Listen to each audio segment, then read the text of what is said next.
Today, I'm taking a look at a track that I wrote over 15 years ago, and it's called Goth Girl. Let's do it.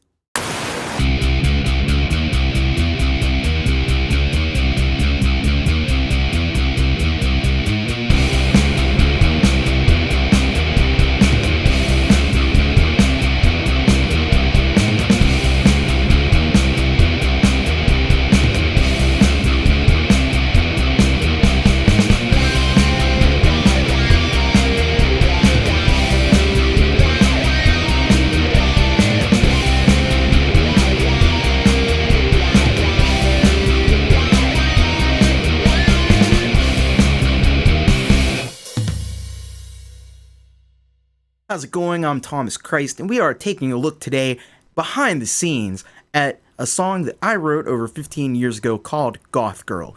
In order to do that, we have to take a look at a piece of software that I used to use called FL Studio. So here we are inside of FL Studio in the deep, dark recesses. And what I'm going to do for you first is I'm going to play some of this track. And it goes a little something like this.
So there we have our track. Of course, it doesn't have the guitars and it doesn't have the vocals. Those haven't been added yet.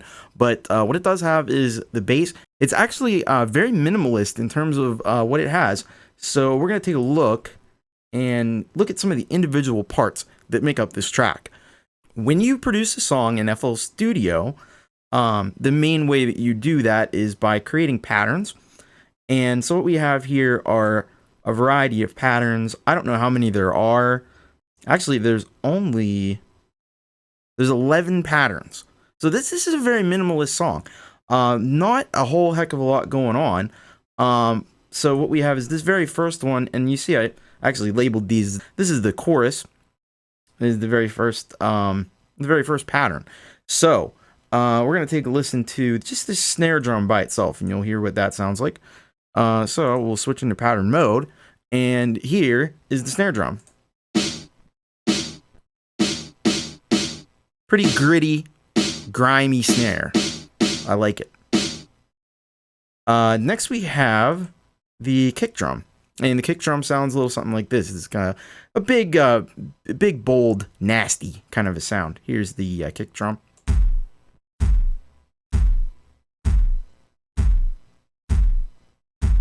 And it's basically just on the ones. It's basically just on the beat. Then next what we have is the hi-hat. Now this is a very interesting hi-hat. It's just kind of like noise, basically. You'll hear that. This is what it sounds like. Love that hi-hat. It's just digital noise. This was from a sound pack that I had called Kavala. I don't remember where or how I got it, but that's what it sounds like. So the next thing that we have is the choir. And I think this is just a choir sound that came built into FL Studio. And it goes a little something like this.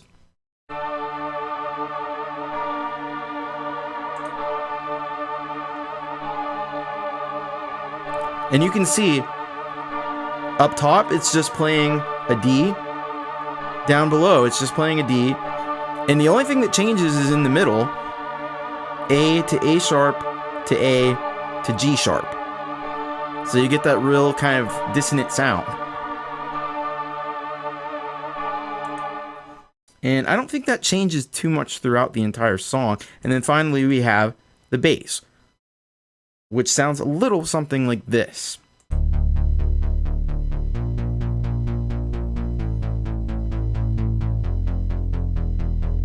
You can see that it sounds evil.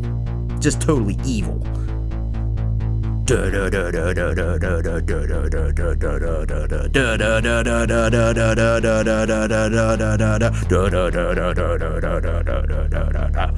you go. That's the bass. So we're going from a D to an A sharp to an A to an F to an E. I don't know that this bass changes all that much throughout the song. So this is pattern 2. We'll take a look at what that sounds like. And this is your verse. Now here, what changes, there's no hi-hat at all. Hi-hat completely drops out. You have just this simple line with the choir, and then the bass is still doing its thing that it does pretty much throughout the whole song. Let's just listen to just the kick and snare. It's just on the 1 2 1 2 1 2 1 2 1 2 3 4 1 2 3 4. So the kicks are on 1 and 3, snare on 2 and 4. Very, very simple. Not a lot to it, to be honest. And again, no hi-hat, which is very interesting. Maybe something that you would want to explore in your tracks. Then here we have, this is verse 2. This is just the verse at the end where it has the fill. So that goes like this.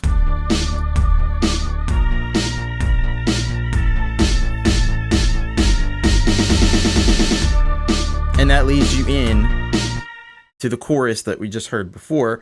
What do we have next? We have chorus 2. So this is the end of the chorus fill that leads you back into, I think there's a transition and then there's the verse.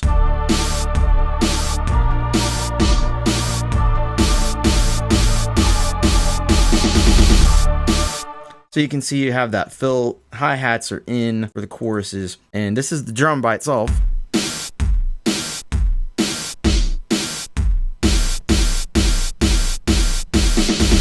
So it's interesting what the drum does here.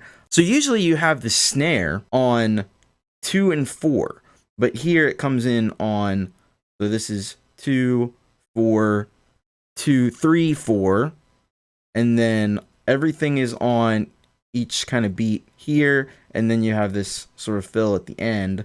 So the snare kind of does this. Da da da da da da da da. And then what your kick does is this.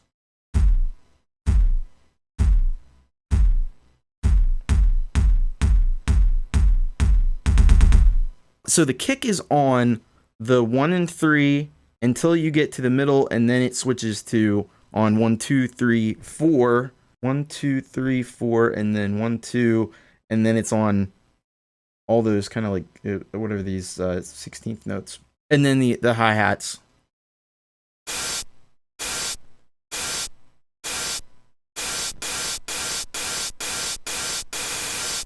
So you have a fill even on the hi-hats, which is interesting. Now, I mean, this was over 15 years ago. I don't remember what my thought process was in doing a lot of this. This is the bridge. So what part is this? And this is just, it just holds note.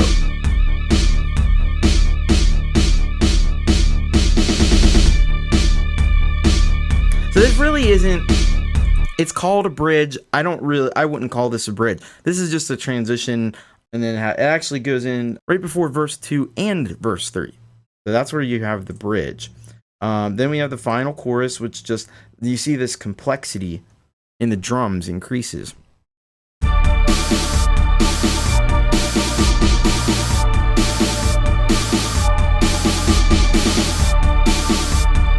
So you have the increased complexity in the drums, And that sounds like this just by itself.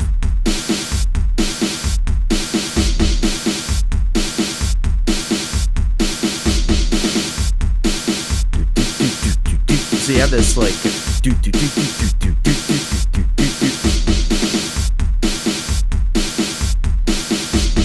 Then the choir is doing something a little different here too. So what the choir's doing is it's got this a D an octave higher. Me.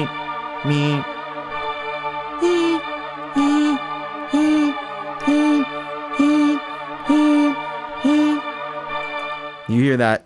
The choir's doing the same thing that it's been doing on all the choruses, but it adds these little, even, one octave higher. So that's really interesting. And what is the bass? I think the bass is still just the same.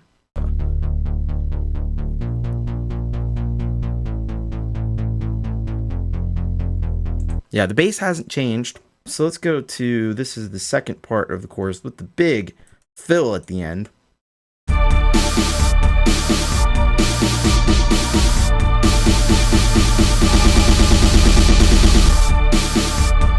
Let's listen to these,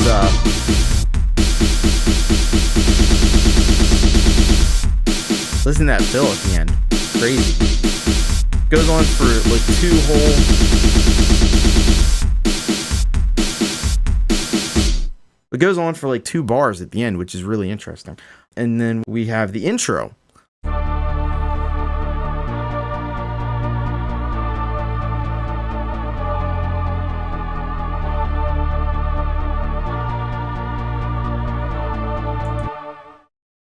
So it's actually the same choir part that you hear in the chorus, just without any drums. So that's all that's happening in the intro. Then you have the second part of the intro where it adds the kick.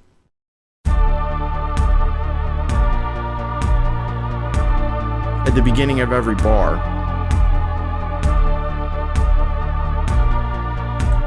That's the kick on 1 and 3 as it does through most of the song. And then you have this final intro part with the fill that leads you into the first verse.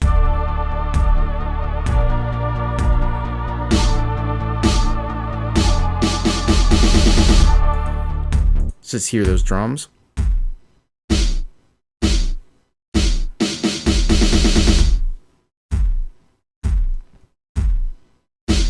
So there you go. That is all that is going on in the bass and the drums and the synth choir that's happening in Goth Girl. To find out what was going on with the guitars and the vocals, we're going to have to go to an older piece of equipment, and we're going to do that right now. All right, here we are. We are looking at the Boss BR8 digital recording studio. This is an 8-track digital recording studio that records 2 zip discs, 100 megabyte zip discs to be exact.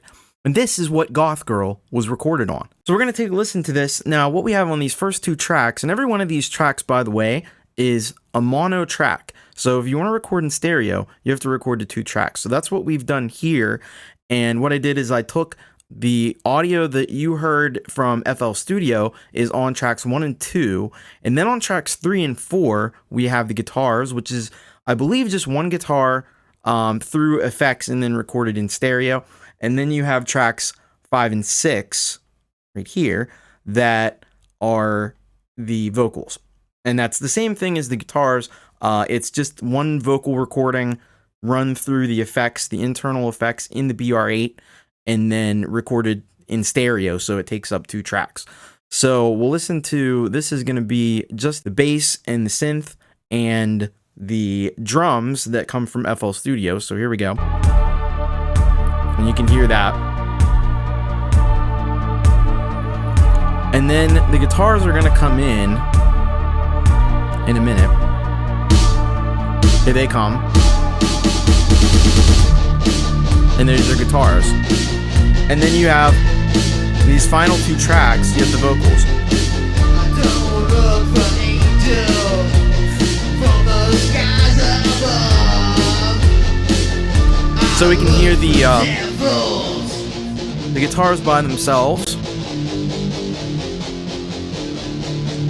And we can bring in vocals. Give my folks And there's the full mix. Goth Girl, wanna take now. I wanna hunt Goth Girl, won't leave me alone.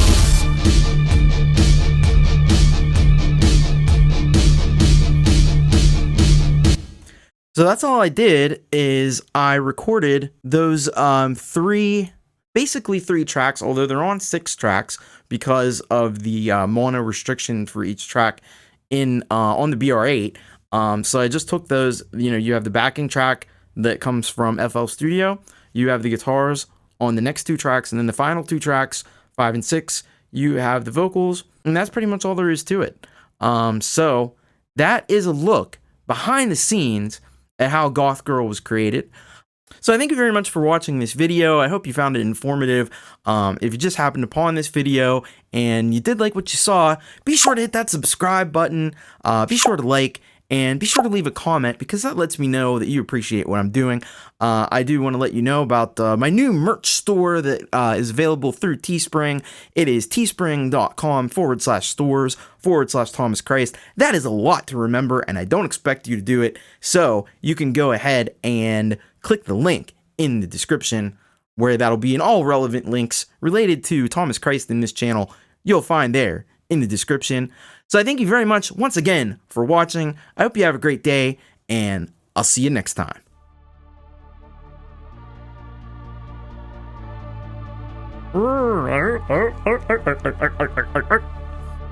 Anyway, now I have to fucking calibrate my fucking self.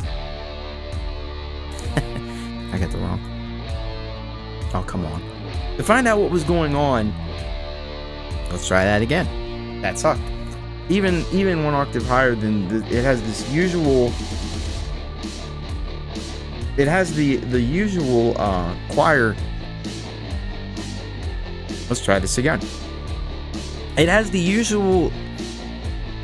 What? How do I want to say this? It has the same. I'm gonna have to do some editing here because this part is sucking. It's actually very let's think of a word. It's actually very what was I gonna say? There was something I was gonna say. What was I gonna say? Fuck. Got a lot of editing to do.